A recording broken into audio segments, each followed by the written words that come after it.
Welcome back to Hey Girl Hey, Life Through the Lens of Female Friendship. I'm your host, Becky Kessler-Sykes, and we have a great episode today. I'm super excited about our guest. It's a special one for me because my guest today is my sister, Katy Kessler. And if you know her, you know she is a world traveler, a Spanish speaker, a former Peace Corps volunteer, former Spanish teacher, and someone who feels deeply at home far beyond U.S. borders. Katy is fluent in Spanish and has lived in Panama, Mexico, Cuba, and Colombia. She dances salsa. She has been almost exclusively attracted to Latin men. Culturally, relationally, energetically, Latin America has long been her heartbeat. It's safe to say Katy feels just as at home, if not more, in many Latin American settings as she does here in the US. Today, we're talking about what I'm calling transcultural. What happens when your identity, sense of belonging, and inner world are shaped by cultures beyond the one you were born into. So let's get into it. Katy, hi, sis. Welcome to Hey Girl Hey. Hi, sis. Hola, mi hermana. You look like you might be somewhere tropical right now. Where in the world are you? It's always somewhere. Well, I'm actually in Panama. I'm in Panama, so I'm in Central America. I'm really excited to have you here, not just because you're my sister, but because your life has been shaped in such a profound way by travel and culture. I would love to hear a little bit about what the first international trip you took looked like and how old were you when that spark got lit? So, the first time that I think, maybe as kids, if you remember, we probably went over the border just a couple times, just to a little border town in Mexico. And that was interesting, but it's not like we got into the nitty-gritty or anything. But in college, it was actually the first experience that I had, and I did a study abroad because I was a mass comm major, and so I realized, oh well, foreign language, I need a certain number of hours, and an easy way to acquire those hours was by doing a study abroad in Mexico. Now, at that time, it was pretty much just a way for me to get my credits in an easy way, I guess, in a more of a quick way, and I just thought, oh, I'll go down and I'll have some margaritas and, I'll get my 3 hours of credit in 1 month as opposed to a whole semester, right? Right. Yeah. What I didn't realize was it was actually going to be a trip that completely changed my outlook, and I would say completely changed my whole life path, because when I was down in Mexico, of course we were studying Spanish, that was the objective, but we were also going out, and that's when I discovered salsa and merengue and that kind of music, which at the time I didn't even know what that was. I just knew that I loved the rhythm. And I also realized that my body just kind of moved to the rhythm, kind of naturally, and it was just so much fun. And then, the Spanish part, the music, I think, drew me in first, and then the language, I just started realizing, well, this is really fun. It's kind of like a game. You go out and you try to, get your point across to somebody, and then I was just like, wow, I really like this, and I think I could do this. And so when I came back from that trip, I decided, you know what, I'm going to minor in Spanish. And that's when I just kind of really started to say, this is something I want to pursue more. That Right. first trip to Mexico is what got me on that original path. I love it. You've traveled extensively, lived abroad, worked abroad, immersed yourself fully. How many countries have you been to at this point? And if you could choose a favorite, which one holds your heart the most and why?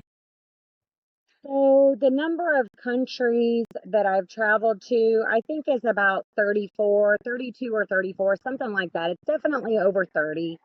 And I would say most of those destinations, I actually got a pretty good feel for the culture.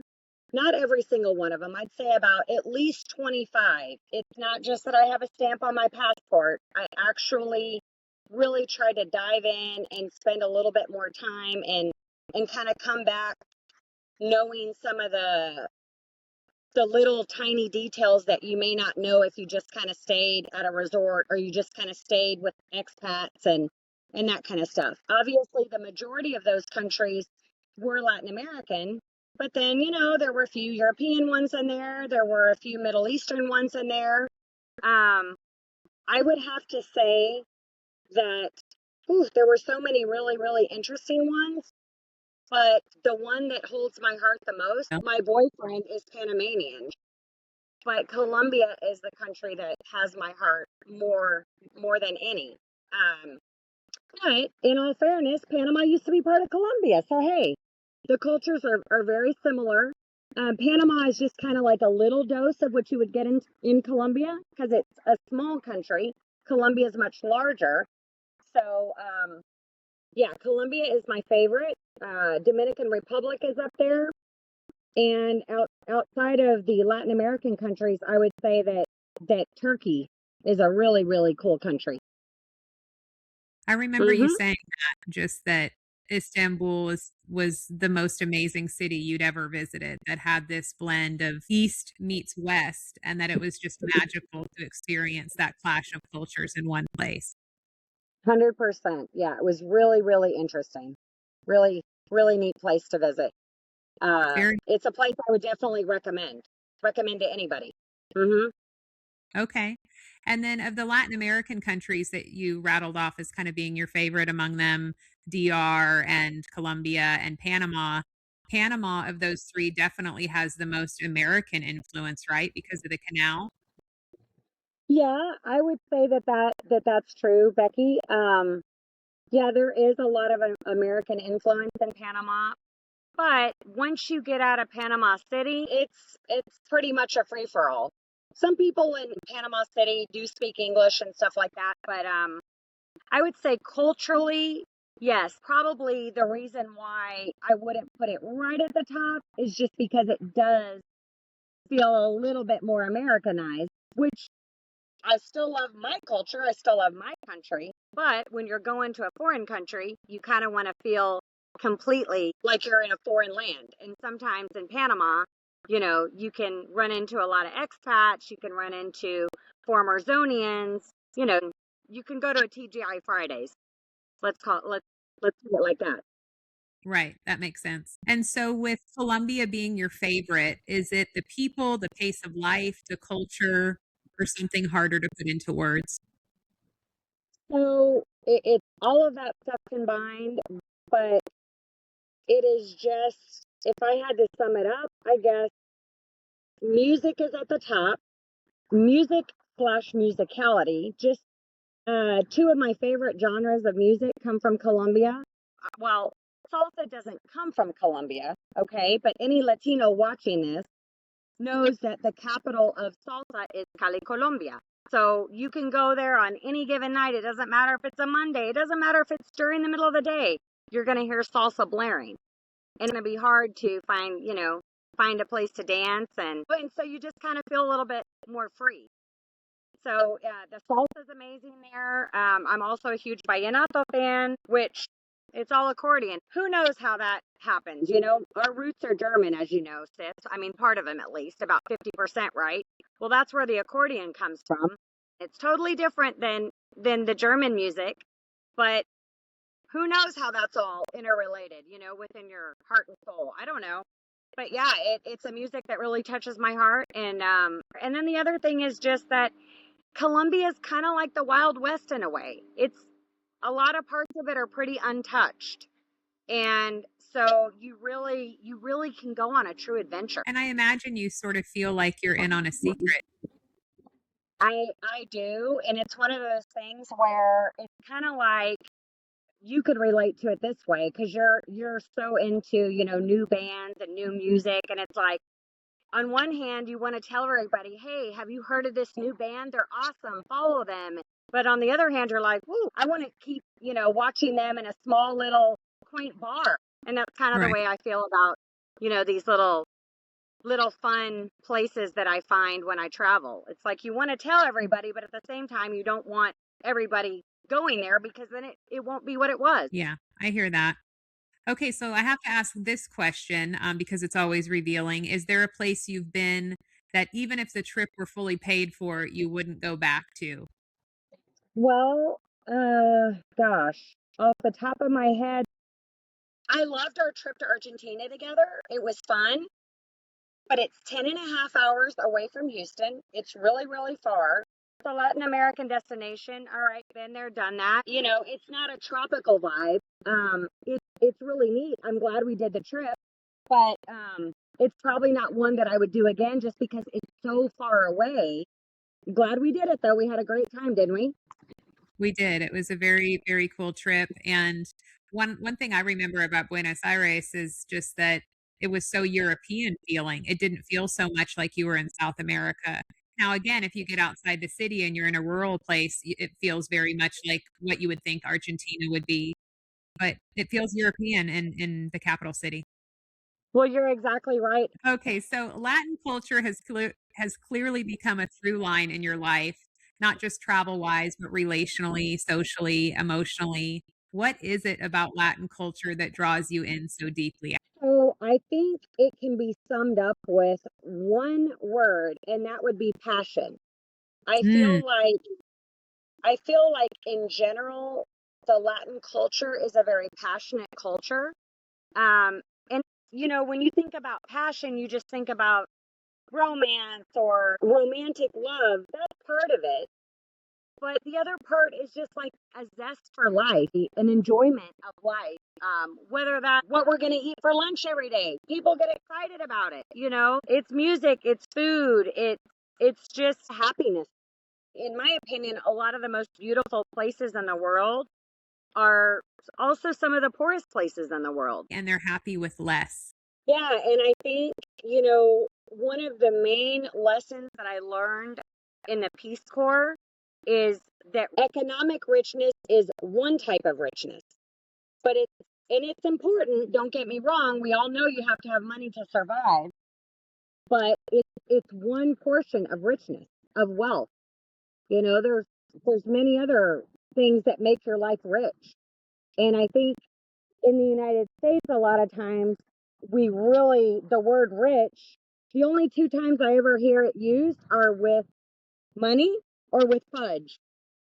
And, you know, it's really rich. Whereas down here, the word rico, we use it for a lot of stuff because a lot of stuff is really rich and a lot of stuff can really enrich your life. Right. Beautiful, very inspiring to hear that reminder because I think as an American, this is a generalization, of course, but um, the the pace of life here, the status, the acquiring more, the American dream, if you will, has almost gotten away from us a little bit. Where it's like, what are we chasing our tail for exactly? Yeah. Well, you know, in some ways it went from a dream to a fantasy. And it's like, you know, do you realize that you're spinning your wheels and, you know, you're trying to keep up with the Joneses and then you're missing those other rich parts of life sometimes. Yes, So, absolutely. I relate to that a lot. I also want to name something important, which is you are proudly American. There's no denying that. You're not rejecting that identity at all. But from your lived experience, what do you think the US could genuinely learn from Latin culture? I think that they could learn how to enjoy life more. And, you know, since we're generalizing, let's just go with it. What I've been saying is that I actually think that the Latin invasion, like true Latin invasion has been around for 30 years or so, right? About Mhm. that amount of time. And I feel like it's making our culture more flavorful. I feel like really the mix of the Latin culture and the American culture is actually a really good vibe mixed together. You know, I'm American here. Let's plan ahead for the next 10 years. We've got to have, you know, 7 types of insurance. We've got to do this, we've got to do that. Oh, we can't spend money today because we might need it then. Whereas the Latin culture, it's like, oh, do we have our rice and chicken today? Well, we're good. Let's have a party. And I think both of those mentalities are a little on the extreme side. I think when you mix them, then you kind of get moderation. So I think both cultures can really learn from each other. You Absolutely. know, And I hope that the US trends in a different direction than right now where we're embracing all the different diversity that exists in our country and not trying to push it out because I think there's so much we can all learn from each other. And that's the beauty and what the United States was originally founded on. So Not to get too political, but yeah, I agree. There's just so much beauty that we can all learn from each other. What have you learned about yourself through this transcultural journey? I think I've learned that I think I can vibe with any culture, honestly. Like when in Rome, do as the Romans. I just kind of try to go with the vibe. When I'm in a different place, it's like, they may be eating something that kind of seems weird to me, but I just kind of try to go with it because I might as well try it. I think you do more than try it. I mean, I'm hearing that you really embrace wherever you are and whatever that's asking of you. You're down for it and do as they do. Yeah, I am pretty much down to try out different things that are cultural norms in the countries that I travel to, and I really like to try to kind of get in with the common people, if you will, because when you get into the interior of a country, into the small little towns, that's where I feel like you really kind of get down to the nitty gritty. That's important to me, is to kind of try to get in with the the everyday people. Right. To get a real sense of the heartbeat of the country. Exactly. And it's the same advice that I would give anybody to do a study abroad, or, to a high school kid, or, send our kid for a study abroad to the United States. I always say, do not send them to a large city. Send them to the Midwest, send them to Iowa, send them to Nebraska, send them to a small little town in the heartland, if you will. Yeah, that makes a lot of sense. Well, I love your outlook on the world. I am so inspired by the decisions that you've made in your life. I'm so proud to call you my sister. I learned so much from you, whether I say it enough or not. And I just think you're such a beautiful person, Kate. So thank you for sharing all that with us today. I hope our listeners and our viewers get a lot out of it and it inspires them too. Hold on. I want to tell you something, and I don't want this edited out. I'm very Okay. proud of you. Oh, I'm thanks. very Yeah. proud of you. Thank you. I appreciate that. That means a lot coming from my big sister. Before I let you go, I want to ask you a list of our rapid fire questions here on Hey Girl Hey. Lights on or lights off? Lights on, I don't have a problem with, but either one, lights on and off. What TV show title describes your life currently? Oh my gosh. What TV show? Oh, probably 90 Day Fiance, although my boyfriend is an American citizen, but if he wasn't, it would be 90 Day Fiance. Okay, cool. Chocolate chip cookies or potato chips? Potato chips. I know I'm completely different than all the other women, but I don't have the sweet tooth like you and mom do. No, you don't. You got the salty thing going on. What's a song that's sure to get you on the dance floor? It would definitely be a salsa. It would be a salsa. It would be a bachata. And I will never, never stop loving Michael Jackson. And he'll get me on the dance floor every time. Okay, good. Who would you pick as your road trip buddy? That would Who? be Bethany, my best friend. She would Yeah, for that sure be my road trip buddy. And she has been my road trip buddy on many, many journeys. yes, you guys are travel buddies for sure. You've been everywhere together, so you're a good team. Yep. Yep. Okay, well, to everyone listening, if this episode stirred something in you, maybe a longing to explore or permission to belong in more places than one, I hope you take that curiosity seriously because sometimes clarity doesn't come from staying put. Sometimes it comes from crossing thresholds. So thanks for listening today and tune back into Hey Girl Hey. Please like us, subscribe on the YouTube channel. We're trying to grow popularity and listenership out there in the world. So keep supporting us here at Hey Girl Hey. And until next time, we'll see you guys. Bye. Ciao.